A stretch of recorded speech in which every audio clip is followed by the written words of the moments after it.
В эфире телеканала «Якутия-24» актуальное интервью благоустройства городов. Одна из приоритетных направлений работы как властей страны, так и региона. В конце 2016 года на всей территории России стартовал проект под названием «Формирование комфортной городской среды». Основная цель – благоустроить все населенные пункты страны с обязательным учетом мнений граждан. О том, как проект реализуется в Якутии, какие проблемы возникают и как их решают, мы поговорим сегодня с гостем студии, заместителем министра ЖКХ и энергетики республики Натальей Чукавиной.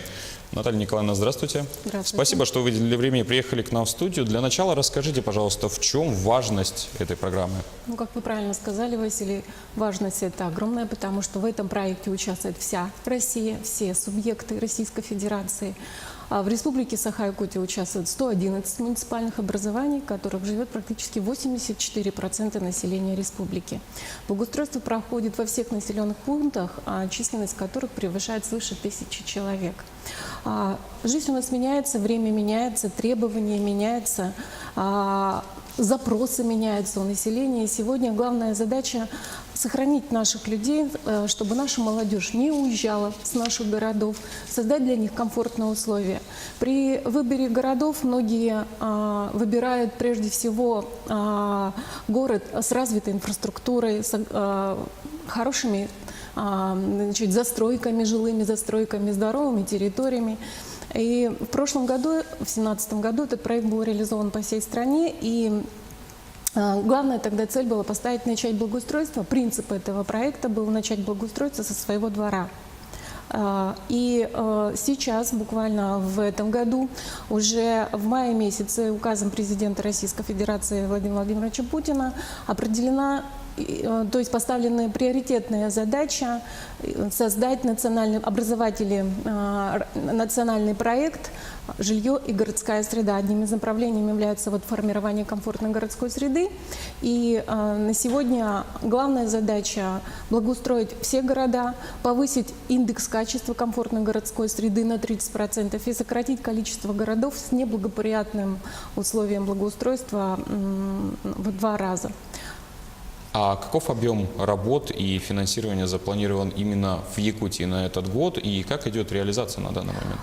В Якутии, как и в прошлом году, в этом году мы получили 200 миллионов рублей, 24 миллиона 600 тысяч предусматривает субъект республика, и остальные 80 миллионов предусматривают органы местного самоуправления. По сути, объем у нас тот же, как и в прошлом году. В этом году у нас в плане муниципальных программ благоустройства 71 дворовых территорий и 13 объектов общественных. Реализация идет по-разному, можно сказать. Есть на сегодня муниципальные образования, которые завершили свои программы уже в этом году. Это поселок Максагало-Хангаласского улуса, Тамот-Алданского. Те дворовые территории, которые не запланировали в этом году, на сегодня завершены. По многим муниципальным образованиям работа идет согласно графику. Работы должны в основном завершиться в конце октября. Но, к сожалению, есть муниципальные образования, которые до сих пор объемы работ не законтрактовали на сегодня. Есть у нас, будем говорить, серьезные риски, но, как нас уверяет муниципалитет, они с этим справятся. А есть ли какие-то условия для получения средств для регионов и городов? Да, конечно, условия есть, они установлены постановлением правительства Российской Федерации. Условия простые, это прежде всего наличие утвержденной региональной программы, и для муниципальных образований наличие муниципальной программы. В прошлом году у нас все практически муниципалитеты, 111 приняли эти муниципальные 5-летние программы. И вторым условием это является софинансирование, обязательное софинансирование с муниципального бюджета или с государственного бюджета. И третье условие – это наличие подписания соглашения. В соглашении, конечно, устанавливаются отдельные требования. Это требование провести в этом году было рейтинговое голосование. Вы знаете, что мы в марте месяце проводили рейтинговое голосование, и по итогам этого мероприятия у нас отбирались объекты общественной территории, которые должны быть реализованы в 5-летку в первую очередь. То есть, А сколько дворов вошло в программу в этом году и сколько из них уже благоустроено на данный момент? ну, как я уже сказала, вошло 71 дворовых территорий. Благоустроено из них на сегодня 14 дворовых территорий. В остальных работа ведется. А на какие сроки запланировано окончание вот во всех 71 дворе? Работы. В октябре этого года. То есть в этом году все Да, завершится? ну, объемы однозначно будут завершены в этом году, а объекты общественных территорий у нас по отдельным муниципальным образованиям идут в 2 этапа. Определенные работы будут завершены в этом году, допустим, в Мирном, а второй этап у них уже по итогам рейтинга голосования было принято завершить в 2018 году. Мгм. А должны ли проходить экспертизу проекты по благоустройству дворов на предмет безопасности, эстетического вида, ну и прочих показателей? Я бы начала с эстетического вида. Вот смотрите, главное отличие этой программы от многих других стратегических программ Российской Федерации – это прежде всего привлечение граждан, общественное обсуждение тех или иных проектов. И вот эстетический вид – это как раз граждане должны определить сами.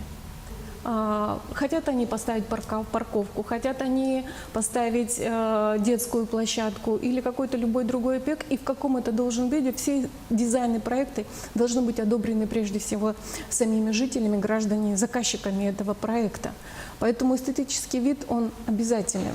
И ничего без мнения граждан, ничего решаться не должно быть. Более того, в республике у нас под эгидой Минстроя архитектуры Республики Саха-Якутия создан экспертный совет. Этот экспертный совет одобряет или согласовывает дизайны проекты того или иного двора, рекомендует какие-то там привлечь особенности или какие-то модели современные. То есть экспертная оценка должна быть.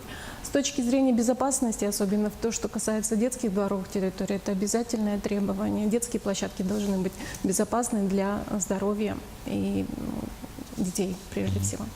А если сравнивать города нашего региона, где лучше всего обстоят дела и где освоение средств произошло наиболее эффективным образом? Ну, вообще у нас практически все города сейчас участвуют, и обязательными получателями являются моногорода. Их у нас 6, и практически, я бы отметила, во всех городах стараются провести и организовать эту работу на высоком уровне. Отметила бы я город Нерюнгри, город Мирный, Алдан сейчас старается, Ленск. Ну, практически все наши города, город Якутск, конечно, вы знаете, что 2 проекта у нас вошли в библиотеку лучших практик города Якутска, Российская Федерация. На этом отмечает Минстрой России. Вы знаете, что в этом году состоялся всероссийский конкурс среди малых городов Российской Федерации, и практически все наши малые города заявились на этот конкурс, и 7 городов вышли в финал этого проекта, а 1 город стал победителем, город Алекминск. То есть работают наши муниципалитеты, они стараются. Я бы не стала выделять конкретно какой-то один город. А насколько разными получаются проекты в зависимости от города? Ведь местоположение наверняка сказывается и на проект. Конечно, проекты совершенно разные, и зависят они и от наших климатических условий, и от тех проектов, которые будем разрабатываться нашими местными архитекторами или сторонними какими-то. Но по-разному получается. Но самое-то главное, еще раз, как я сказала, это общественное обсуждение. Заявить должны граждане. И если мы сегодня благоустраиваем двор, некоторые дворы серьезно отличаются друг от друга. А если тот двор, в котором приложили, так будем говорить, усилия и привлечены были прежде всего граждане, конечно, он получается совсем другой. Или тот двор, когда муниципалитет определил и сам сказал. Я видела те дворы, когда просто вот, как сказать, покрыли твердым покрытием, установили тротуар и не установили никакую ни детскую, ни спортивную площадку. Ну, как можно? По-разному. Все-таки есть ли какие-нибудь интересные практические решения? Может, вы что-нибудь вспомните, расскажете нам? Практические решения, конечно, есть. Пожалуйста, Каландрашвили 25 возле озера Сайсары. У нас прекрасно получилась дворовая территория, а с нашим национальным колоритом, будем говорить, с какими-то якутскими нашими орнаментами. Ленина 7, тоже прекрасная дворовая территория, где простыми нашими местными производителями были установлены те же скалолазные доски, стены, вернее, скамейки, там штаб для игр детей был создан. То есть то, что можно сделать местными нашими товаропроизводителями. Наталья Николаевна, вы уже не раз упомянули о том, что самую активную роль должны принимать именно жители, горожане и граждане в целом. А насколько сегодня можно по республике судить вот то, что у нас горожане принимают какое активное участие, неактивное участие, или все на среднем уровне держится? Я бы, наверное, сказала, на среднем уровне. Мы далеко не в лидерах в части участия граждан. И здесь основные требования, которые мы ставим перед муниципалитетами, к этому вопросу не относиться формально.